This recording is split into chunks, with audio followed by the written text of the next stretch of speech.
ওয়ালাইকুম, কি অবস্থা? সবাই কেমন আছেন? আশা করি সবাই ভালো আছেন। আপনাকে দোয়া আশীর্বাদে আমিও ভালো আছি। তো এখন এই যে আরবাব নিয়ে কাজ করতেছি, এই যে ক্ষেত এটা পরিষ্কার করবো আল্লাহর রহমতে। এখন ঘুমে থেকে উঠে আসলো আমার আরবাবে। এমনি গরিব মানুষ তো, তার কারণে 9টার সময় ঘুমে থেকে ওঠে। যদি ধনী থাকতো তাহলে হয়তো 6টার সময় উঠতো।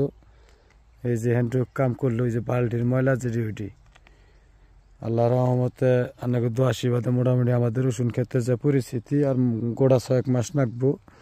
তো দোয়া আশীর্বাদ করে নিন, তাই জন্য পরিষ্কার করতে করতে আর পিস দিয়ে চালাই হারছে আল্লাহ রহমতে।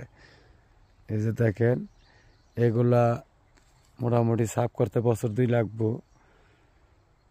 ঘাস বেশি জ্বালায় নাই, মোটামুটি ভালোই আছে, চলে জাহান্ডুক চালাইছে। তো যদি ভিডিওটি ভালো লাগে অবশ্যই লাইক শেয়ার কমেন্ট করবেন, আর বাবের জন্য কিছু জানাইয়েন।